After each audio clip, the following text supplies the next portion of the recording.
नमस्ते अनि हार्दिक स्वागत छ तपाईलाई यो मेरो हेल्थ युट्युब च्यानलमा। आज म कुरा गर्दैछु छोरी मान्छे केटी मान्छेले हाँस्दाखेरि खोक्दाखेरि हाच्छिउ गर्दाखेरि कहिलेकाहीँ पिसाब फ्याट्टै लिक हुन्छ। 2-4 थोपा अलिकति पिसाब चाहिँ योनि मार्गबाट पिसाब सट्टै बाहिर आउँछ। किन पिसाब लिक हुन्छ? के यो रोग हो? के यो ठुलो समस्या हो? के यसले भोलि गएर ठुलो समस्या निम्तिन सक्छ? के यसको उपचार गर्न सकिन्छ? यसको कुनै समाधान छ कि छैन? यो विषयमा म तपाईलाई एकदमै विस्तृत एकदमै सजिलै तपाईले बुझ्ने भाषामा बुझाउने र जानकारी दिने कोसिस गर्छु। यो भिडियो अन्तिमसम्म हेरेर साथ दिनुहोला। तपाईले यदि यो भिडियो छुटाउनु भयो भने तपाईलाई भोलि के समस्या आउँदैछ, भोलि तपाईले के हुँदैछ त्यो कुरा तपाईले जान्दाबाट तपाई आज वञ्चित हुनुहुन्छ र तपाईले भोलि ठुलो समस्या ठुलो आपत आइपर्दा तपाईले मलाई अवश्य पनि सम्झाउनुहुनेछ। तपाईले खोक्दा हाच्छिउ गर्दा बेसरी हाँस्दा तपाईको योनि मार्गबाट पिसाब लिक हुन्छ। थोरै पिसाब सट्टै बाहिर आउँछ, जुन तपाईलाई कहिले थाहा हुन्छ कहिले थाहा हुँदैन, जसले गर्दा तपाईलाई चिन्तित पनि बनाएको हुन सक्छ, लाज शरमको कुरा पनि आएको हुन सक्छ। हाच्छिउ गर्दा खोक्दा अथवा जोडले हाँस्दा कहिलेकाहीँ पिसाब लिक हुन्छ, यो एउटा समस्या हो। तर यो समस्या के कारणले हुन्छ भनेर भन्नुपर्दा यो समस्या धेरै कारणले हुन्छ। ती धेरै कारणहरू म तपाईलाई यहाँ भन्छु। विभिन्न कारण मध्येमा नम्बर 1 पहिलो कारण हो पेल्भिक अर्गान। तपाईको तल्लो पेटको जति पनि अङ्गहरू छन्, जति पनि मासुहरू छ, जति पनि त्यहाँका विभिन्न पार्टहरू छन्, त्यहाँका पार्टहरू कमजोर भए भने, त्यहाँका पार्टहरूको मासुहरू चाहिँ नरम भयो, तिनीहरूले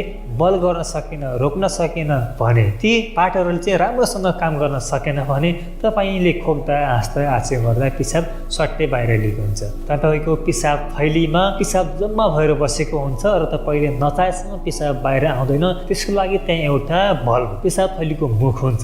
त्यो पिसाब थैलीको मुख चाहिँ बन्द भएर बसेको हुन्छ। जब तपाईले आफूले दिमागले सोच्नुहुन्छ कि मैले पिसाब गर्छु भनेर, अनि मात्र त्यो मुख तपाईको चाहना अनुसार खुल्छ र तपाईले पिसाब फेर्नुहुन्छ। तर कहिलेकाहीँ तपाईले खोक्दा हाच्छिउ गर्दा जोडले हाँस्दाखेरि पनि सट्ट बाहिर आउँछ।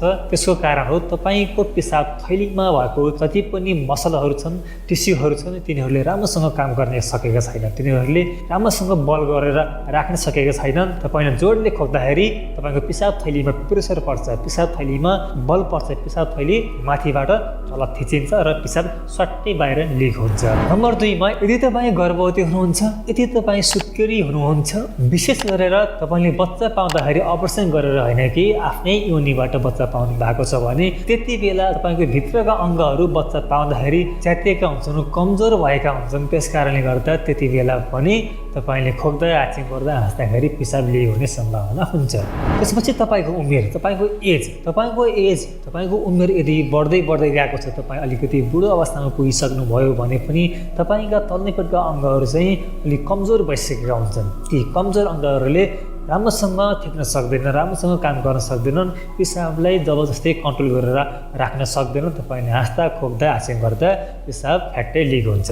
त्यसपछि ओबेसिटी अथवा मोटोपना। तपाईँको शरीर कतिको मोटो छ त्यसमा भर पर्छ। तपाईँको शरीर यदि धेरै मोटो छ भने जति शरीर मोटो हुन्छ त्यति धेरै कमजोर हुन्छ, त्यति धेरै हाम्रो शरीरका मांसपेशीहरू कमजोर भएका हुन्छन्। हाँस्दाखेरि हाच्छिउ गर्दा खोक्दाखेरि पिसाब थैली थिचिने बित्तिकै पिसाब सट्टै बाहिर लिक हुन्छ।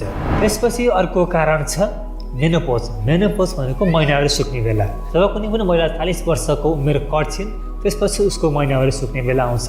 महिनाहरू सुक्ने बेला आयो भने चाहिँ शरीरमा इस्ट्रोजन नामक हर्मोन एकदमै कम हुँदै जान्छ अनि बिस्तारै महिनाहरू सुक्छ। इस्ट्रोजन हर्मोन कम भयो भने तल्लो पेटका विभिन्न अङ्गहरू चाहिँ कमजोर हुन्छन्, जसले गर्दा पिसाब बाहिर लिक हुने सम्भावना त्यति बेला पनि बढ्न सक्छ। अर्को एउटा कारण हुनसक्छ यदि तपाईँले आफ्नो पाठेघर फाल्नु भएको छ, तपाईँले अपरेसन गरेर पाठेघर फाल्नु भएको छ भने पाठेघर फाल्ने क्रममा च्यातिएको काटिएको कारणले गर्दा त्यहाँ धेरै कमजोरी हुन्छ र पिसाब थैलीले राम्रोसँग काम गर्न सक्दैन र पिसाब लिक हुने सम्भावना त्यति बेला पनि आउन सक्छ। अर्को एउटा समस्या हुनसक्छ कन्स्टिपेसन भनेको चाहिँ कब्जियत। तपाईँले दिशा गर्दाखेरि तपाईँको दिशा एकदमै साह्रो हुन्छ, तपाईँको दिशा एकदमै साह्रो भएर तपाईँले दिशा गर्न साह्रै कठिन हुन्छ, धेरै पनि दिशा गर्नुपर्छ भने त्यति बेला पनि त्यो दिशा आउने पार्ट सँगसँगै हाम्रो पिसाब थैलीको पार्ट पनि ठिक्कै अगाडिपट्टि जोडिएको हुन्छ। त्यो दिशा आउने पार्टमा धेरै बल गर्नु पर्दाखेरि चाहिँ यतापट्टिको पिसाब थैलीका पार्टहरूमा धेरै बल पर्छ। त्यसले गर्दा त्यहाँ कमजोरी हुन्छ। कमजोरी भएको कारणले गर्दा पनि तपाईँले खोक्दा हाच्छिउ गर्दा हाँस्दाखेरि पिसाब लिक हुन सक्छ।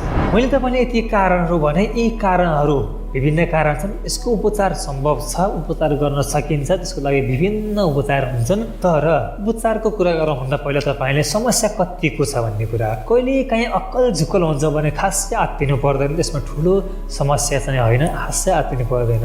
तर तपाईँले बारम्बार भइरहेको छ, तपाईँले त्यसले गर्दा साह्रै सताएको छ भने त्यो अवस्थामा चाहिँ तपाईँले उपचार गर्नुपर्छ। उपचारलाई सबभन्दा पहिलो कार्य तपाईँले एक्सर्साइज गर्नु पऱ्यो। एक्सर्साइज पनि के तल्लो पेट सम्बन्धी एक्सर्साइज गर्नु पऱ्यो, पिसाब थैलीलाई बलियो बनाउने एक्सर्साइजहरू तपाईँले गर्नु पऱ्यो। जस्तै केगल भन्ने एउटा एक्सर्साइज हुन्छ जुन तपाईँले सर्च गरेर हेर्न सक्नुहुन्छ।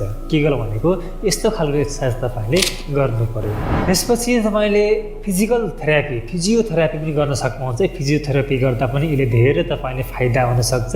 र त्यसपछिको अर्को उपाय भनेको बल्ल औषधि। तपाईँले स्वास्थ्य संस्थामा डाक्टरहरूसँग गएर, फिजिसियन डाक्टरहरूसँग गएर अथवा युरोलोजिस्टसँग गएर तपाईँले चेक जाँच गर्नुभयो भने त्यसको समस्याको मूल कारण पत्ता लगाएर डाक्टरले तपाईँलाई औषधि दिएर तपाईँको समस्या समाधान हुनसक्छ। र त्यति गर्दा पनि भएन भने अन्तिम उपचार छ अपरेसन गरेर पनि तपाईँले आफ्नो समस्याको समाधान गर्न सक्नुहुन्छ।